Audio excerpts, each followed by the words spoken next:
Once again welcome back to KC's classes. KC's ക്ലാസ്സസിന്റെ മറ്റൊരു എപ്പിസോഡിലേക്ക് എല്ലാവർക്കും സ്വാഗതം. This is Kiran CS. Sreenarayana open university MCOM first semester എക്സാംസിൽ നാളെ നടക്കാൻ പോകുന്നത് ഏറ്റവും ഇമ്പോർട്ടന്റ് ആയിട്ടുള്ള തിയറി പേപ്പറാണ് business ethics and corporate governance.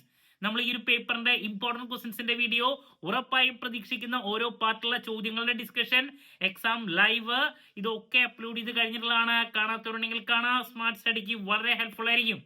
Next നമ്മൾ എപ്പോഴും ചെയ്യുന്ന ഒരു വീഡിയോ ആണ് എക്സാമിന്റെ തലേ ദിവസം ഇപ്പോൾ പഠിച്ചുകൊണ്ടിരിക്കുന്ന കുട്ടിയാണെങ്കിലും അല്ലെങ്കിൽ 1-2 ദിവസം മുമ്പ് മാത്രം ബുക്ക് തൊട്ടുള്ള കുട്ടിയാണെങ്കിലും ഒന്ന് പാസ് ആകണമെങ്കിൽ ശ്രദ്ധിക്കേണ്ട കാര്യങ്ങളാണ് ഈ ഒരു വീഡിയോയിൽ ഇൻക്ലൂഡ് ചെയ്തിട്ടുള്ളത്.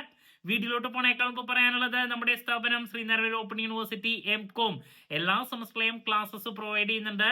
ലൈവ് ക്ലാസ് ഗൂഗിൾ മീറ്റിലൂടെ പ്രൊവൈഡ് ചെയ്യുന്നു. വീഡിയോ ക്ലാസിന്റെ റെക്കോർഡും ആക്സസ് ചെയ്യാൻ സാധിക്കും.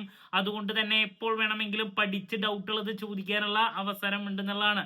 ഇതുവരെയുള്ള നമ്മുടെ റിസൾട്ട്സ് ഒക്കെ സൂപ്പർ റിസൾട്ട്സ് ആണ് കേട്ടോ. അത് മാത്രമല്ല നമ്മുടെ എല്ലാ പേപ്പേഴ്സിന്റെയും അസൈൻമെന്റ് സപ്പോർട്ടും പ്രൊവൈഡ് ചെയ്യുന്നുണ്ട്. സോ നമ്മുടെ ക്ലാസ്സിൽ ജോയിൻ ചെയ്ത് പഠിച്ച് നല്ല മാർക്ക് മേടിക്കാൻ താല്പര്യമുള്ള കുട്ടികൾക്ക് ഡിസ്ക്രിപ്ഷൻ ബോക്സിലുള്ള എൻ്റെ വാട്സപ്പ് നമ്പറിൽ കോൺടാക്ട് ചെയ്യാം, ക്ലാസ്സസ് ആക്സസ് ചെയ്യാം. ഓക്കെ, സോ നമുക്ക് എന്തെങ്കിലും വീഡിയോയിലോട്ട് പോകാം. അപ്പോൾ നമുക്ക് ടോട്ടല് 100-ല് 35 മാർക്കാണ് വേണ്ടത്. ഇപ്പോൾ പഠിക്കുന്ന കുട്ടിക്കാണെങ്കിലും ആ 35 മാർക്സ് എങ്ങനെ സ്കോർ ചെയ്യാൻ സാധിക്കും? നമുക്കറിയുന്ന ഒരു കാര്യമാണ്, ഇന്റേണൽ മാർക്സ് കിട്ടാൻ വേണ്ടിയിട്ട് അസൈൻമെന്റ്സ് 2 നിങ്ങൾ സബ്മിറ്റ് ചെയ്തിട്ടുണ്ട്. സോ അതിൽ നിന്ന് നിങ്ങൾക്ക് ഒരു മിനിമം 15 മാർക്കെങ്കിലും ഷുവറായിട്ട് കിട്ടിയിരിക്കും. അതിനേക്കാൾ കൂടുതൽ കിട്ടാനാണ് സാധ്യത. നിങ്ങൾ പ്രസന്റ് ചെയ്ത പോലെ ഇരിക്കും. ദെൻ ബാലൻസ് ഔട്ട് ഓഫ് 70 നമുക്ക് 30% 21 മാർക്സ് മതി. ഇപ്പൊ പഠിക്കുന്ന കുട്ടിക്കാണെങ്കിലും അതിനേക്കാൾ കൂടുതൽ പുഷ്പം പോലെ സ്കോർ ചെയ്യാൻ സാധിക്കും. എങ്ങനെ? അതിനു വേണ്ടിയിട്ട് ഞാൻ എപ്പോഴും പറയുന്ന ഒരു കാര്യമാണ്, നിങ്ങൾ ഈ ഒരു പേപ്പർ നമുക്ക് 4 ബ്ലോക്കുകളാണ് ഉള്ളത്. അതിൽ 2 സബ്ജക്റ്റിന്റെ കൺസെപ്റ്റ്സും ഉണ്ട്. ബിസിനസ് എത്തിക്സിനെ പറ്റിയുള്ള കാര്യങ്ങളുണ്ട്, അതുപോലെ തന്നെ കോർപ്പറേറ്റ് ഗവേണൻസിനെ പറ്റിയുള്ള കാര്യങ്ങളുണ്ട്. പലതും നമുക്ക് നമ്മുടെ ഓൺ വേർഡ്സിൽ പ്രസന്റ് ചെയ്യാൻ സാധിക്കുന്ന ടോപ്പിക്കുകളുണ്ട്. അപ്പോൾ അങ്ങനെ സിംപ്ലസ്റ്റ് ആയിട്ടുള്ള ഏരിയാസ് പിക്ക് ചെയ്ത് പഠിക്കാൻ നിങ്ങൾ ആദ്യം തന്നെ ശ്രദ്ധിക്കുക. സോ നമുക്ക് എങ്ങനെ ഈ മാർക്ക് സ്കോർ ചെയ്യാൻ സാധിക്കും? അതിന് വേണ്ടിയിട്ട് ഞാൻ എപ്പോഴും പറയുന്നതാണ്, നിങ്ങൾ 2 പാർട്ടിലോട്ടാണ് ഫോക്കസ് ചെയ്യേണ്ടത്, പാർട്ട് സിയും പാർട്ട് എയും. സോ നമുക്ക് പാർട്ട് സിയില് 4 SI ചോദ്യങ്ങളാണ് വരുന്നത്. അതിൽ 2 ആൻസർ ചെയ്താൽ മതി. സോ നമുക്ക് 4 ബ്ലോക്കുകളായിട്ടാണ് സിലബസ് ഡിവൈഡ് ചെയ്തിട്ടുള്ളത്. ഈ 4 നിന്നും ഓരോ SI എന്തായാലും പ്രതീക്ഷിക്കുന്നുണ്ട്. സോ നിങ്ങളിപ്പോൾ 2 മൊഡ്യൂള് 2 ബ്ലോക്ക് മാത്രമാണ് പഠിച്ചു കഴിഞ്ഞിട്ടുള്ളൂ എങ്കിലും നോ പ്രോബ്ലം. ഈ 2 ബ്ലോക്കിൽ നിന്ന് തന്നെ SI ചോദ്യങ്ങൾ നിങ്ങൾക്ക് ലഭിച്ചിരിക്കും. ഇപ്പൊ സമയമില്ല, 2 ബ്ലോക്ക്സ് പഠിച്ച് അവസാനിപ്പിക്കാൻ സാധിച്ചുള്ളൂ, നോ പ്രോബ്ലം. അതിൽ നിന്ന് തന്നെ 2 SI കിട്ടും.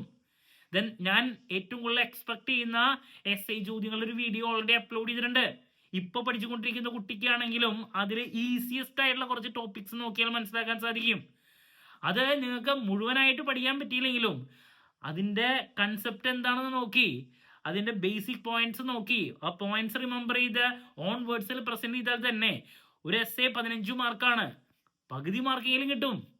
2 SIക്കും കൂടിയിട്ട് ഒരു 15 മാർക്ക് അവിടെ കിട്ടിക്കഴിഞ്ഞാൽ തന്നെ നമ്മൾ പാസ് മാർക്കിന്റെ അടുത്ത് എത്താറായി എന്നുള്ളതാണ്. സോ നമ്മൾ പ്രതീക്ഷിക്കുന്ന കുറച്ച് SI ചോദ്യങ്ങളുണ്ട്, ഞാൻ ഓൾറെഡി വീഡിയോ ചെയ്തിട്ടുള്ളതാണ്. എന്താണ് business ethics, factors influencing business ethics, അതുപോലെ തന്നെ ബിസിനസ് എത്തിക്സിന്റെ നീഡ് എന്താണ്, അതിന്റെ ഇമ്പോർട്ടൻസ് എന്താണ്, പ്രതീക്ഷിക്കുന്ന ഒരു ചോദ്യമാണ്. പിന്നെ എത്തിക്കൽ ഡിസിഷൻ മേക്കിങ്ങിനെ എഫക്ട് ചെയ്യുന്ന ഫാക്ടേഴ്സ് വളരെ ഈസിയസ്റ്റ് ആയിട്ട് പഠിച്ച് അവസാനിപ്പിക്കാൻ സാധിക്കുന്ന ഒരു ടോപ്പിക്കാ. എത്തിക്കൽ മോഡൽസ് ഉണ്ട്, പല മോഡൽസ് ഉണ്ട്. ഇത് രണ്ടും ആദ്യത്തെ 2 ബ്ലോക്കിൽ നിന്ന് വരുന്ന ചോദ്യങ്ങളാണ്, ഈസി ആയിട്ട് പഠിച്ച് അവസാനിപ്പിക്കാം. അതുപോലെ തന്നെ കോർപ്പറേറ്റ് ഗവേണൻസിന്റെ ഏരിയസിലോട്ട് വരുന്ന സമയത്ത് പ്രിൻസിപ്പിൾസ് ഓഫ് കോർപ്പറേറ്റ് ഗവേണൻസ്, അതിന്റെ ഇമ്പോർട്ടൻസ് ഈസി ആയിട്ട് പഠിച്ച് അവസാനിപ്പിക്കാൻ സാധിക്കുന്നതാണ്. ദെൻ മറ്റൊരു ടോപ്പിക്കാണ് ബോർഡ് ഓഫ് ഡയറക്ടേഴ്സിനെ പറ്റിയുള്ള ചോദ്യം. അവരുടെ powers, responsibility, role, board of ഡയറക്ടേഴ്സിനെ പറ്റിയിട്ടുള്ള നമ്മൾ പ്രതീക്ഷിക്കുന്ന ഒരു ക്വസ്റ്റ്യൻ ആണ്. അതുപോലെ തന്നെ കോർപ്പറേറ്റ് എക്സലൻസിലോട്ട് എത്തിച്ചേരാൻ വേണ്ടിയിട്ട് അതില് ബോർഡ് ഓഫ് ഡയറക്ടേഴ്സ് വഹിക്കുന്ന പങ്ക്, role of board of directors in achieving corporate excellence. ഇങ്ങനെ നമ്മൾ SIക്ക് പ്രതീക്ഷിക്കുന്ന കുറച്ച് ഏരിയാസ് ഉണ്ട്. ഇതിൽ നിന്ന് 2 എന്തായാലും ലഭിക്കും. സോ 2 ചോദ്യങ്ങളും ഞാൻ നേരത്തെ പറഞ്ഞ പോലെ നമുക്ക് അറിയുന്ന രീതിയിൽ പ്രസന്റ് ചെയ്ത് കഴിഞ്ഞാൽ തന്നെ ഒരു 15 മാർക്സിന്റെ അടുത്ത് അവിടെ കിട്ടിക്കഴിഞ്ഞു. ദെൻ പിന്നെ നമ്മൾ നെക്സ്റ്റ് പാർട്ട് എയിലോട്ടാണ് ഫോക്കസ് ചെയ്യേണ്ടത്. പാർട്ട് എയിൽ 8 ചോദ്യങ്ങളാണ്. നമ്മൾ അതിൽ 5 ചോദ്യങ്ങൾക്കാണ് ആൻസർ ചെയ്യേണ്ടത്. ഒരു ചോദ്യത്തിന് 2 മാർക്ക്. സോ ഈ 8 ചോദ്യങ്ങളിൽ നമ്മൾ എന്തായാലും സിംപ്ലസ്റ്റ് ആയിട്ടുള്ള ചോദ്യങ്ങൾ പ്രതീക്ഷിക്കുന്നുണ്ട്, റിപ്പീറ്റ് ആയിട്ടുള്ളതും. അപ്പോൾ 8 ഒരു 3 കിട്ടിയാൽ മതി, അപ്പോൾ തന്നെ ഒരു 6 മാർക്കായി. സോ നമ്മൾ 2 മാർക്കിൽ ഏറ്റവും കൂടുതൽ പ്രതീക്ഷിക്കുന്ന കുറച്ച് ചോദ്യങ്ങളുടെ വീഡിയോ ചെയ്തിട്ടുണ്ട്. അത് പഠിക്കാൻ അധികം സമയം വേണ്ട. ഇപ്പോൾ പഠിച്ചുകൊണ്ടിരിക്കുന്ന കുട്ടിക്കാണെങ്കിലും പഠിച്ച് അവസാനിപ്പിക്കാൻ സാധിക്കും. ഇപ്പോൾ ബിസിനസ് എത്തിക്സ് എന്താണ്, പലതരത്തിലുള്ള എത്തിക്സിനെ പറ്റിയിട്ട് കാണാം. ഡിസ്ക്രിപ്റ്റീവ് എത്തിക്സ് എന്താണ്, അനലിറ്റിക്കൽ എത്തിക്സ് എന്താണ്, അതുപോലെ തന്നെ ട്രസ്റ്റിഷിപ്പ് എന്താണ്, അതിന്റെ ഫീച്ചേഴ്സ്, എത്തിക്സ് കമ്മിറ്റിനെ പറ്റിയുള്ള ചോദ്യം, എത്തിക്സ് മോഡൽസ്, പല മോഡൽസ് ഉണ്ട്. ദെൻ കോർപ്പറേറ്റ് ഗവേണൻസ് എന്താണ്, റിസ്ക് മാനേജ്മെന്റിനെ പറ്റിയുള്ള ചോദ്യം, കോർപ്പറേറ്റ് എക്സലൻസ് എന്താണ്, കോർപ്പറേറ്റ് ഇമേജ് എന്താണ്, നോളേജ് വർക്കേഴ്സ് എന്താണ്, നോളേജ് മാനേജ്മെന്റ് എന്താണ്, അതുപോലെ തന്നെ കോർപ്പറേറ്റ് സോഷ്യൽ റെസ്പോൺസിബിലിറ്റി ആ ഒരു കൺസെപ്റ്റ് എന്താണ്, ഓർഗനൈസേഷണൽ സക്സസ് എന്താണ്, കോർപ്പറേറ്റ് സ്കാൻഡൽ എന്താണ്. ഇങ്ങനെ 2 മാർക്സിൽ നമ്മൾ റിപ്പീറ്റ് ആയിട്ട് പ്രതീക്ഷിക്കുന്ന കുറച്ച് ചോദ്യങ്ങൾ. ഒരു 10 ചോദ്യം തികച്ചില്ല, അതിൽ നിന്നൊരു 3 എന്തായാലും കിട്ടും, 3-4 കിട്ടിയാൽ മതി. സോ അപ്പോൾ തന്നെ നമുക്ക് പാർട്ട് സിയും എയും കൂടി മിക്സ് ചെയ്ത് കഴിഞ്ഞാൽ 21 അബോർഡ് കിട്ടി, നമ്മൾ പാസ്സായി കഴിഞ്ഞു. ഇനി ഇത് മാത്രമല്ല, ഈ 2 പാർട്ടിലേക്കും പ്രിപ്പയർ ചെയ്യുന്ന പല ടോപ്പിക്കുകൾ നമുക്ക് പാർട്ട് ബിയിൽ 5 മാർക്സിനും കാണാൻ സാധിക്കും.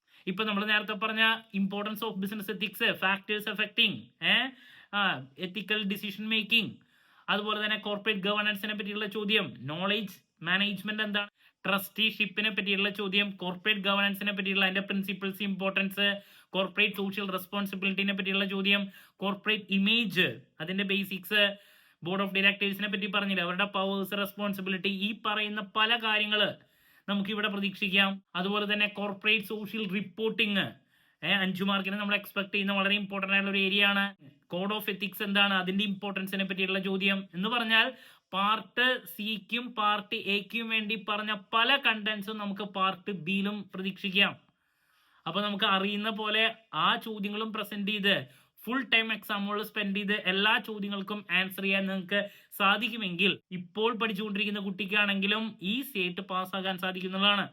എൻ്റെ ഇമ്പോർട്ടൻറ്റ് ക്വസ്റ്റ്യൻസിന്റെ വീഡിയോസ് മുതൽ കണ്ട്, അതുപോലെ തന്നെ ഓരോ പാർട്ടിലും ഉറപ്പായും പ്രതീക്ഷിക്കുന്ന ചോദ്യങ്ങളുടെ വീഡിയോസ് ഒക്കെ കണ്ട് പഠിച്ചിട്ടുള്ള കുട്ടികൾക്കാണെങ്കിൽ മോർ ദാൻ 90% അല്ലെങ്കിൽ 80% അബോ ഈസി ആയിട്ട് സ്കോർ ചെയ്യാനുള്ള അവസരവും ഉണ്ടെന്നുള്ളതാണ്. ഓക്കെ, സോ ക്ലാരിറ്റി കിട്ടിയെന്ന് പ്രതീക്ഷിക്കുന്നു. എന്ത് ഡൗട്ട് ഉണ്ടെങ്കിലും കമന്റ് ചെയ്യുക, അതിനുള്ള മറുപടി ഞാൻ വീഡിയോസിലൂടെ നൽകുന്നതായിരിക്കും.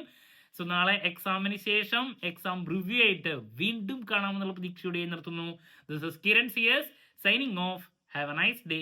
Thank you and all the very best.